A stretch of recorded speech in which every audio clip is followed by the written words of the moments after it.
The Chinese government's desperate attempt to malign and disparage the impeccable image and legacy of His Holiness the Dalai Lama was a complete failure.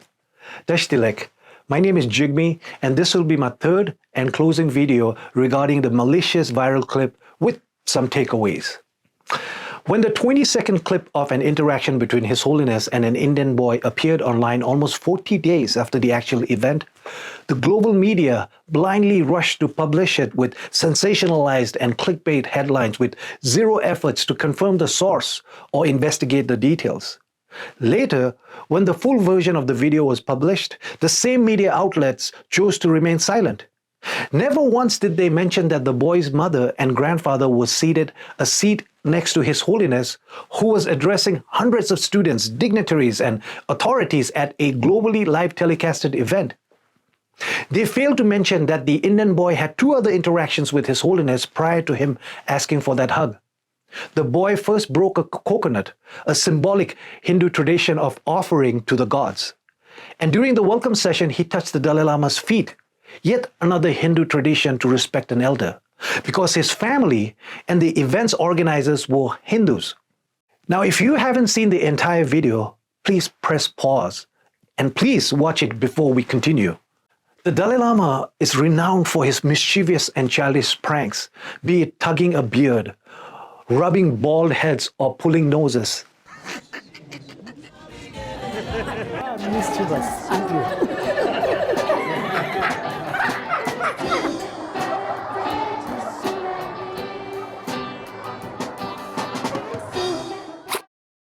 Rahi Foundation, the leading organization in India since 1966 that supports survivors of incest and child abuse, wrote a strong statement that at no instant did they believe the interaction between His Holiness and the boy was sexually motivated. They explained the true nature of child abuse and highlighted the dangers of making such assumption. Child abuse should never be condoned, as many children suffer abuse at the hands of powerful people and religious institutes. But His Holiness the Dalai Lama's act of kindness, a cultural prank, and grandfatherly affection should not be translated into something sinful and immoral as that.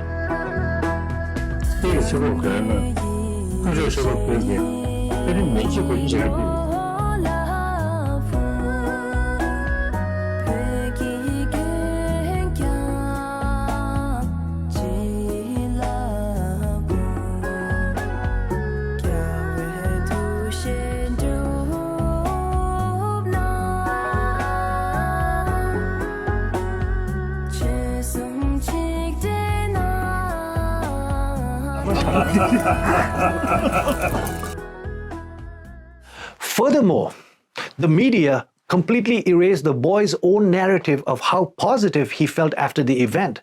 It's a really nice feeling meeting him, and you get a lot of that positive energy. And completely silenced the boy's mother, who shared her joys of feeling blessed. Today we got this opportunity, and especially when my family was there with me, and all the students who graduated from I Empower Academy of Skills were also present. We're totally blessed to have got this blessings from His Holiness. She is a Grand Doctor of Philosophy and has a degree from Harvard, and spends her time fighting for women and children's rights. Till date, 3 months after the actual event, not a single concern has been raised, no complaint or grievances filed. Not by the boy's family or by any of the 150 or so people in attendance, because they did not witness any wrongdoing. Really, we are very blessed. Our kids are very blessed that we met him. In fact, the boy's family sent a letter to His Holiness reassuring their faith in him and apologizing for the distress caused. But the media and many people across the world simply decided to become the judge, the jury, and the executioner after watching a 20-second clip, and then simply moved on to newer news trends and hashtags. Who are we to gaslight this mother and her family and dictate how they should respond and react while invalidating their feelings? Where did we find the privilege to apply a hypersexual lens to an innocent act of kindness and grandfatherly affection into something sinful and immoral? If only a moment was spent to analyze and research why and who would benefit from branding a global champion of peace and compassion with the worst possible label in human history. The Dalai Lama may belong to the world, but he is ours. And nobody understands him better than us Tibetans. He has no bank account, no private jet or cars. He doesn't own fancy houses or property.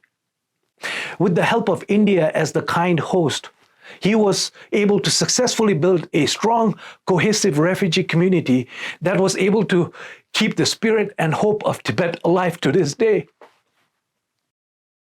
He willingly renounced his political power, even forgave his biggest enemy, and seeks to compromise with them.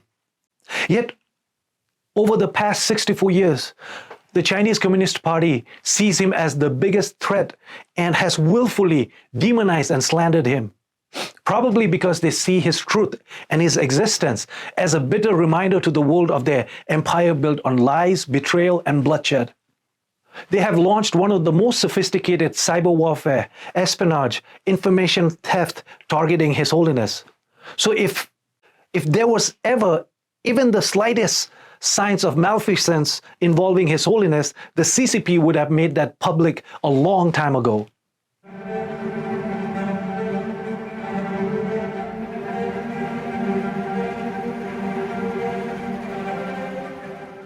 The edited video was first posted on April 8th, and within hours, it received over 7 million views.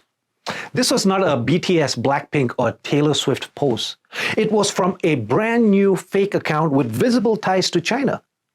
Clearly, bots were used to amplify this video and to create the appearance of popular support. What the world witnessed and unknowingly participated in was the CCP's cognitive warfare, carefully designed to control our mental state and behaviors. Hence, so many people willingly became mouthpieces of an oppressive government's propaganda against a peaceful leader of a tiny, marginalized group of refugees. Now, many people have since apologized, and many have helped us use their own platforms to spread the truth, unlike the media outlets that are yet to apologize or clarify their disinformation. The CCP may have disruptive and destructive cyber capabilities, and they may have weaponized social media, but it proved ineffective when they foolishly launched it towards His Holiness. In occupied Tibet, possessing the Dalai Lama's photo in any form, praying, singing, or writing about him is punishable with up to 10 years of slave labor camps.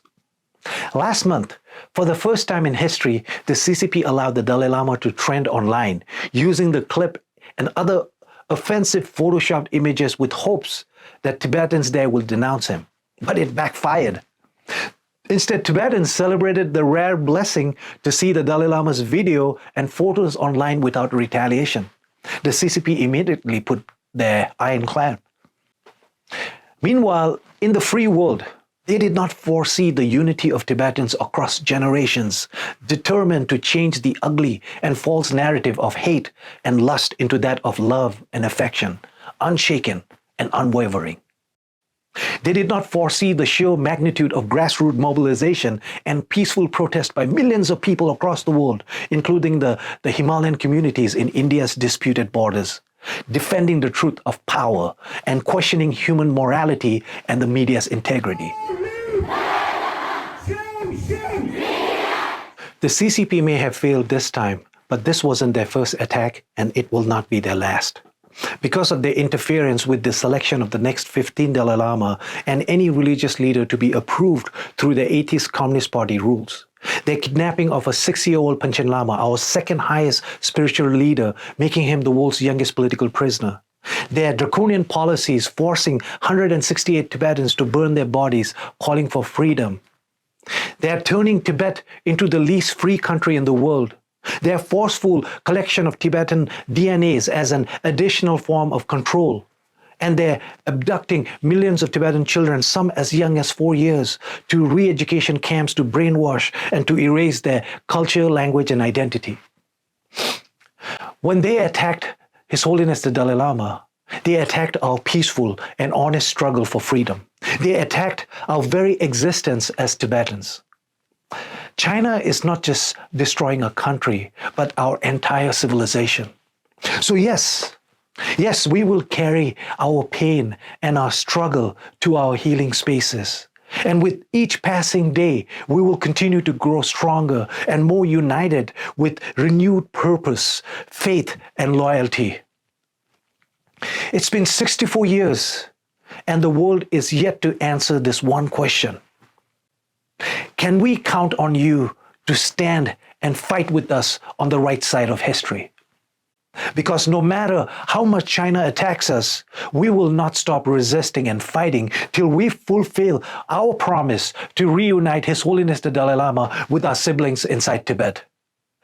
Long live His Holiness the Dalai Lama of Tibet. Long live His Holiness the Dalai Lama of Tibet. Phayul.